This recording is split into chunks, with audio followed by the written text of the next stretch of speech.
An entitled couple give me a hard time as they are literally trying to return a phone that's not only past our return policy, but also one that clearly has been damaged by some kind of biohazard. And despite the fact that I tried to explain this to them, they literally refused to take no for an answer, as they escalated this all the way to corporate, even saying they would call the cops if I didn't take their return, putting me in a situation that honestly I never thought I'd ever be in my entire life. Here's how it all went down. So I used to sell cell phones in a mall kiosk, which is a sentence that already explains everything you need to know about the moral landscape of this story. Imagine retail, but remove the walls, add fluorescent lighting that feels personally judgmental, and place it directly between a pretzel stand and a nail salon, so the air is a rotating wheel of sugar, acetone, and despair. Because this is where I learned two important truths. One, people do not read return policies, and number two, entitled people frequently smell like they are actively rebelling against the concept of soap. Now, I work for a major carrier, and no, I'm not going to name which one because honestly, they're all the same ones, just wearing different polo shirts. But regardless, we sold phones, plans, accessories, insurance, and the fragile illusion that technology would make people happy. Our return policy was printed on the receipt, the wall, the counter mat, the website, and probably branded onto my soul. 14 days. The phone must be in like new condition. No water damage, no biohazards, and this last part was implied, but you would be surprised how often it needed to be clarified. Well, enter the entitled couple of this story, and for the sake of the story, I'll call them Rick and Denise, because those names feel correct in a cosmic sense. Rick was loud in the way that suggests he confuses volume with authority, and Denise was quieter but sharper, like a knife that has opinions. They arrived together, trailing a smell that hit me a full 3 seconds before they did. It was the kind of odor that makes you briefly consider whether you are actually having a stroke. It was sour, sweet, damp, and layered. Like this was literally a bouquet. You know, if the bouquet was left in a hot car with gym shoes and unresolved anger. Well, Rick walked up and slammed a phone box on the counter in a very not gentle way, because this was a declaration. He said to me, "We're returning this," and he said this already annoyed that I existed. I then smiled my customer service smile, the one that lives somewhere between hostage negotiation and retail therapy. I say to him, "Sure thing, what seems to be the issue?" Denise leaned in and the smell intensified, and I'm not exaggerating when I say this, my eyes watered. She looked at me and said, "It doesn't work." I then asked just to clarify what wasn't working, but she just waved vaguely at the universe and said, "It just doesn't work." Now the phone in question was a flagship model, it was expensive, it was shiny, and it was currently sticky. I then decided to put on gloves, and no, this was not policy, but instead it was instinct. The screen was smeared with something that I can only describe as organic. Rick then noticed the gloves and said, "What, are you scared of germs?" But it's like, dude, no, I'm scared of yours. I checked the purchase date and it was 28 days ago. I then gently explained the return policy, that it was 14 days instead of 28. Rick then interrupted me halfway through the word 14 and screamed at me, "That's ridiculous, we didn't even really use it." But the phone, dear reader, looked like it had been used to butter toast. Denise then crossed her arms and said, "No one told us that." So I just pointed to the sign. She looked at it like it had personally betrayed her and said, "Well, we didn't read that." And there it is, the heart of entitlement. Reality is optional if it is inconvenient. I explained alternatives like the warranty, the insurance, the manufacturer support. I spoke calmly, kindly, and like one does when attempting to soothe a startled raccoon. But Rick grew louder and Denise grew colder. The smell grew stronger, and possibly emboldened by their confidence, it clung to the counter, sinking into the laminated surface like a curse. Rick then leaned forward and said, "You're gonna take this back." But I explained again that I couldn't do that. He then demanded a manager, but I was the manager on duty. He then demanded a real manager, so I called my district manager. Rick then complained loudly into the mall air about how customer service was dead, and young people were lazy, and also somehow responsible for the downfall of Western civilization. Well, the district manager backed me up. Policy is policy. Rick then hung up and said, "Fine, then just give us a new one." But of course, I said no. Denise then sighed dramatically and said, "This is unbelievable. We spent so much money here." But I thought to myself, no you don't. You bought one phone and some off-brand charger cable that you returned last year smelling like soap. They then left in a huff, but the smell stayed behind. I wiped the counter twice, and while the disinfectant fought bravely, it died on the battlefield. Even my coworker gagged. The pretzel stand guy even asked us if we had plumbing issues. Now, I really thought that was the end of it, but no, I was completely wrong, because 2 days later, Rick returned alone, this time with confidence and a bag, a plastic grocery bag, and honestly, my soul left my body briefly and then returned with a migraine. He put the bag on the counter and said, "I talked to corporate." And guess what? This was absolutely a lie, but I decided to let him continue. He pulled the phone out of the bag and it was wet, and not like water wet, but like damp, like it had been stored in a basement with feelings. The smell was worse worse and somehow more personal, like it knew my name. He said to me, "I want a refund." But I straight up asked him why the phone was wet, and he said, "That's none of your business." But unfortunately, it was very much my business. So I explained again that the return window had passed, and also the phone was damaged. He then said that it was like that when he bought it, but when I heard that, I just stared at him and he stared back at me. We shared a moment where reality tried to reassert itself and just completely failed. Well, Rick then raised his voice again. People started staring and the nail salon even paused mid-acrylic. Denise was not there this time, but her spirit lingered in the smell. But respectfully, calmly, and professionally, I refused. Well, at this point, Rick then threatened to call the police. And you know what? I encouraged him to do so, mostly because I wanted a third party to experience this odor and validate my suffering. Well, predictably, he didn't end up calling the police, but instead he threw the phone back into the bag and stormed off again. And yeah, his odor definitely lingered once again. A week later, a corporate complaint came through. Rick had written a novel. According to him, I was rude, discriminatory, and refused to service because of his appearance. And honestly, this was fascinating because I had not mentioned appearances at all. Smell is not an appearance. Smell is a presence, like a force. Well, corporate investigated and they asked for details. So I provided timestamps, policy citations, photos of the phone, all of which were taken with gloves on and regret in my heart, and my district manager added notes about prior incidents. And with that, Rick was flagged as a repeat offender. Apparently he had done this at 3 other locations. One note simply read odor issues, and my god do I believe him. Corporate sided with us, and Rick was banned from returns at our location. They sent a polite email explaining the policy, and Denise responded with several paragraphs in all caps, but corporate did not reply. Well, the final chapter came a month later. Rick and Denise returned together. They approached the kiosk and I braced myself because holy crap, it's happening again. Rick opened his mouth, but Denise stopped him. She sniffed, she frowned and said, "We're not buying anything here." And then they left. The air improved immediately and I felt literally 10 years younger. I still think about them sometimes, about how entitlement rots things, and not just policies, but spaces. How refusing to read rules does not make you special. It just makes you loud, and how some smells are just not physical, but also philosophical. I no longer work in cell phone sales, and my nose has mostly recovered, but I still read return policies religiously and I shower daily, because living in a society is a shared agreement, and soap is definitely part of the deal. Oh my gosh, the original poster is like my hero because holy crap, this could have gone so bad, but it really did work out. Because think about it for a second, their district manager and corporate both agreed with you, and at some jobs, like that's not always gonna happen. That is really lucky if you ask me. But as someone who's worked in customer service in some degree, whether it's in like the restaurant business or like retail, people like Rick and Denise are very common, and it really sucks to say that. I hate that old saying of like, oh, the customer's always right, because no, the customer doesn't know anything. The customer is stupid, impulsive, and very impatient. And sure, that's a stereotype, but then you have people like Rick and Denise enforcing that stereotype. Like, holy crap, this is not anybody's fault that they completely destroyed their phone. Because I guarantee you, anyone who sold that phone to them most likely had a scripted statement at the end of the transaction that said, hey, you got 14 days to see if you like the phone. Like, that's literally how it works in sales, and instead of listening, they just said, oh yeah, whatever. Only to then come back like a month later smelling like crap and being like, we want to return. Yes, the phone smells terrible, what's the problem? Like, dude, this guy's trying to be like, oh, the phone was already wet when I bought it. It's like, dude, you bought a soggy phone and then kept it for a month? What is wrong with you? Why would you not bring that back immediately? So good for the original poster for like handling this with such grace. Like, I think they did a great job taking this down and essentially notating everything that happened, because these people were so far out of line, it's honestly not even funny. If you like Am I the Jerk, you're probably going to love Am I the Genius. Check it out, link down below in the description. Also, go to AmITheJerk.com/submit if you would like to submit your own stories. Would I be overreacting for not wanting to go home for Christmas next week after my baby-obsessed parents drunkenly text my husband begging us to have kids? Because now, after it seems like they went behind my back to try and convince me in a roundabout way, I now feel like I just can't go home because I'm so pissed off. And at this point, I just don't know what to do. Here's what's going on. To start things out, I'm a 31-year-old female and I don't want kids. I have felt this way ever since I was in my early 20s. No shade to anybody who wants to have kids. It just doesn't seem like something that I would enjoy. July. Also, this is well known in my family, and often I'm the butt of the joke when it comes to like me hating children. And of course, I don't hate kids, I just don't want them. I also have been struggling with my mental health, and recently I'm switching my medications. And this is because I've got a lot of messed up things from my past. My husband feels the exact same way about kids, and lately we have been considering maybe in a few years, but I am still leaning heavily towards no children. Well, my husband and I got married in July. My parents have been married for 33 years and have my brother and I very young. Ever since I started dating my husband, which has been about 5 years, they have been bringing up children and pressuring me to have kids. I've calmly told them many times that this is not a topic I want to talk about, as I have already made up my mind. Same with my husband. This happens though every time we see them in person, which is probably 2 or 3 times a year at holidays. Every time I say I don't want kids, they say, "Oh, yes you do." They've also brought it up over the phone to me and have talked about it to my brother. But ever since we got married, it seems like it's intensified. I've remained steady with the fact that I do not want children, and it does not seem plausible for my life right now. Well, a few days ago, my husband informed me that my father drunkenly texted him the following message. He said to him, "I'm currently 3 sheets to the wind, and maybe it's just the holidays, but any movement on grandkids? We have a lot of love to give, and you guys would be great parents. Recently, we found out our estate is now worth like $2 million.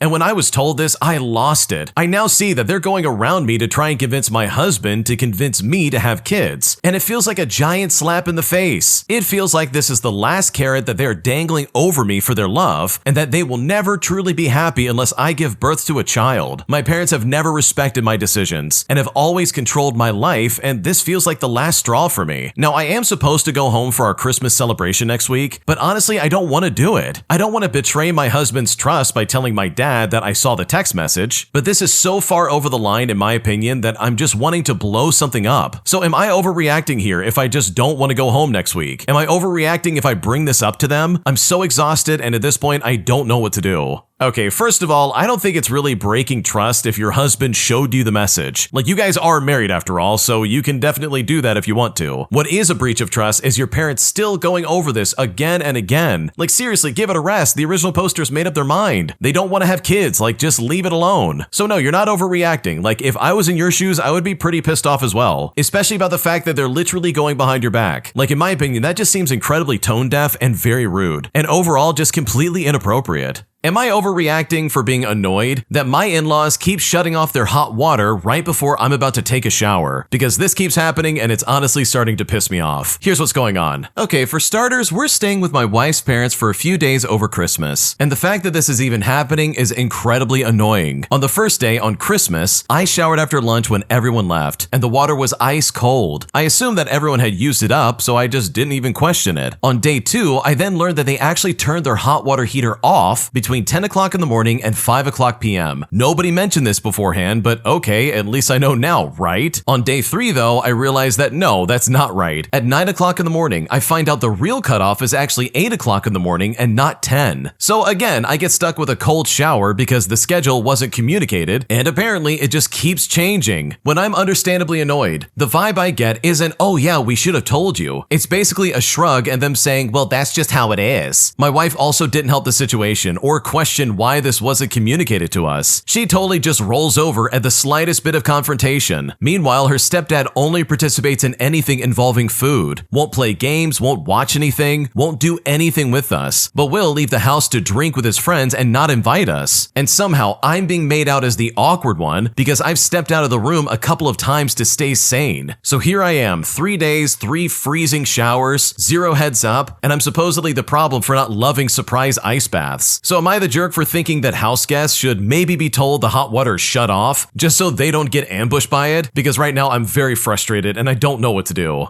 Oh my gosh, that is so stupid. Like, seriously. These people are absolutely out of their minds if they think that they're not the problem here. First off, if you're gonna be doing stuff like that, that is something you absolutely want to tell people, especially during like the winter months in the north. Like, I've lived up north and it can get very cold, and a warm shower is sometimes the only relief you're gonna get. So to wake up in the morning and be like, okay, time for an ice bath, like, no, dude, that sucks. That really is not fun. Like, I would really hate that altogether. So no, you're not overreacting, you're not the jerk for being pissed off, because this really is their fault for not telling you. Because at the end of the day, this is very unfair and they should have talked to you. Am I the jerk for implying that my coworker was very irresponsible after I basically found out that he does literally nothing in his home life? Because right now I feel like I might have put my foot in my mouth, and at this point I don't know what to do. Here's what's going on. Okay, for a bit of background, I work as a night shift custodian at my local high school. Most of my coworkers are actually pretty cool, except for one person in particular. This one guy, who I will call Bill for the sake of the story, is constantly glued to his phone, which, by the way, he keeps the volume turned up all the way without headphones on, even when he's working. Bill cuts corners, lies about work he's done, rants about politics to anyone too polite to tell him to go away, and is completely unaware of his surroundings due to his face always being glued to his phone. The kids were out for school, so we all took advantage and did some deep cleaning of the school while there were no kids to get in the way. Another coworker had just mopped the cafeteria with a product that works like floor wax in that you literally have to let it dry before you can walk on it. Well, Bill was walking around the school with his face in his phone and literally walked right across it while it was still wet, leaving footprints and causing other coworkers to have to go over it again quickly before it dried with footprints on it. And that's just one example of the piece of work that he is. Another piece of background is that him and his sister, who I will call Carol, both live with their dad. She's 22 and he's 25, and she works harder than he does. For a bit of information, one of our roommates is moving out in February, so we have a room opening up. I actually asked Carol if she wanted to move in with us, and she turned it down, stating that she can't because she helps their dad with the bills and keeps the house running because her brother won't. And those are her words, not mine. Well, knowing all of this and my own personal experience with Bill, I already have a little resentment because Carol is a sweetheart, and I hate that she's in that position. Anyways, on to the story. So we're all taking a rest, and Carol makes some comment about some responsibility she has that week. And I don't really remember what it was, but I think it had something to do with the laundry. But then Bill made some comment about her doing her house jobs or something like that. I don't exactly remember. I only remember that I couldn't stop myself from saying something this time. Before I could talk myself out of it, I blurted out to him and I said, "Why is your 22-year-old sister more responsible than you?" His response was to say, "Because I was never told how to do anything. I was told just to figure it out." And that comment only made me resent him even more because that just sounds like an excuse. Like, when in the world didn't you ever figure out how to do anything? He lives with his dad and sister and basically lets them do everything for him. What does he have to do with his time and money? Play video games and gamble and binge the news on the very phone he's constantly glued to? I meant what I said, and I did feel good at the time, but I'm still regretting it because, first of all, I learned more about who he is than I really wanted to know, and secondly, I still have to work with this guy, and I don't want this to affect how we work together. I'm starting to think that I should have just kept my mouth shut, so honestly, I'm kind of wondering, am I the jerk here? Because at this point, I don't know what to do. Okay, in my opinion, I think it would be a massive mistake to do anything further than that, because holy crap, this person is a coworker, and it kind of sounds like you're going to be stuck working together, and there is no point in burning a bridge that is going to be a nightmare to fix later on. So no, you're not really the jerk for expressing your opinions, but I think going any further from here would only cause problems, and that, in my opinion, is not worth the hassle. Did I overreact by leaving my parents' place after my parents basically called my partner a loser? Because I'm honestly really offended and I just don't know if I made a mistake here. What should I do? Okay, so I just had the biggest blowout with my parents to the point where my partner and I left their place to go back home. This is still very fresh, so I'm sorry if some things don't make sense, but I need any insights I can get to this situation. For a bit of backstory, my partner and I are living in Europe. Both of us work and we're both working ourselves up the ladder. We also rent a little place in a city that we love and that we want to stay in. We're happy with our life, yes, and it would be nice to own our own place, but with the current economic situation in this world, we just simply can't do that right now, which, as mentioned, we're both working on it. We visited my parents right before Christmas, and we were all happy and having a good time, but then on the 23rd, my partner's aunt passed away, which slightly dampened the vibe, but we didn't let it get to us. Now, this is where the blowout really begins. My mom just hit me earlier with a statement where she basically said that she's super disappointed in my partner.